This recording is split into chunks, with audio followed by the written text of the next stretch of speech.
A strong bond between two souls only needs but a spark in order to ignite an amazing adventure. This is Unravel 2.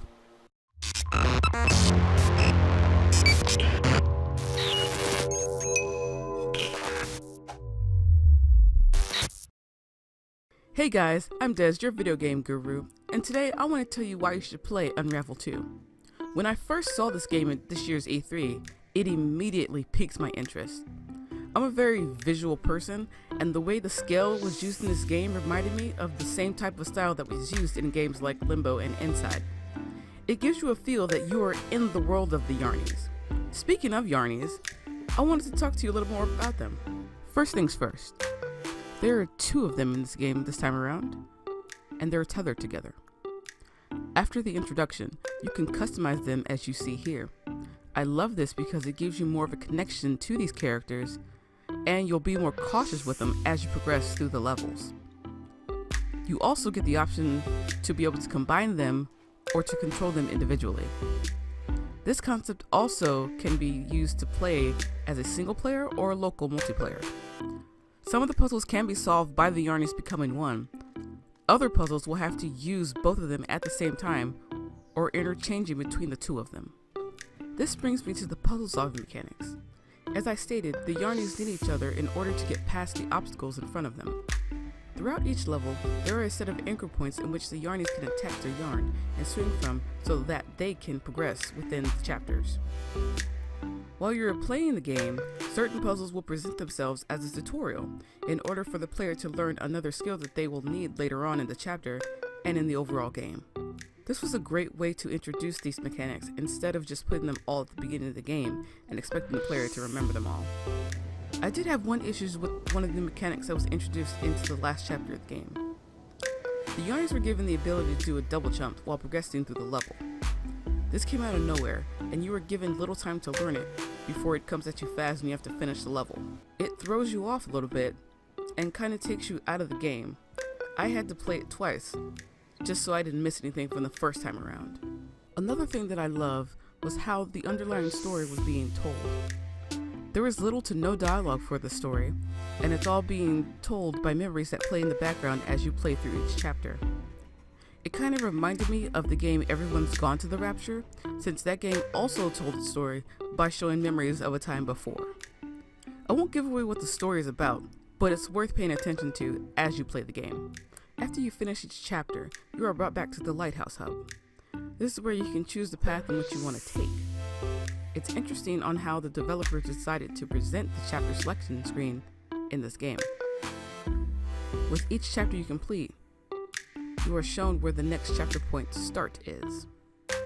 The trick is that you are only shown this. You have to use the Yarneys in order to be able to reach that point. It's a great way for you to practice any new mechanics you just may have learned. The Lighthouse also has several paintings throughout the structure. They are revealed to the player as they progress, and also are another visual representation of the story that is being told in the game. The last thing that I want to mention about the Lighthouse hub were the challenges in it. If you feel like taking a break from the main story, you can also look around different points of the lighthouse, and there are other activities that you can complete. These can run from speed runs of a level to different kind of puzzle challenges that you have to complete with the Yarneys. They are also, like the chapter selections, a little bit hard to get to, but again, you can relearn mechanics that you just did, or you can practice. It's a great way to hone your skills to progress to the next level, because in the levels as well, there are certain goals you can obtain by completing the level. I didn't get to complete any of the not dying one because I kind of died several times while playing certain parts because I was trying to figure out what would need to be done in order to complete the level, but it's still very satisfying, and which leads to the game having a very, very high replay value. You can play this thing for years and not get bored with it because there's so many challenges that you can complete within the game to keep you wanting to play the game. Finally, I want to mention the hint system and controls for this game. There comes to a point in the game where you may get stuck on a puzzle and not see how it can be solved. With the hint system for this game, You'll get an option to press the left directional button in order to get a subtle hint on what steps need to be taken to move on. Note, this does not always work with some of the puzzles, and you will get no hints for that particular puzzle. As far as the controls go, I found them to be very fluid. It takes some time getting used to the buttons, but once you do, you'll spend more time focusing on how to solve the puzzle compared to just the button combination needed to progress. A simple control scheme is always a plus in a puzzle platformer. Overall, I think this game is well worth a $20 price point. You get 2 adorable characters to take with you on this amazing journey.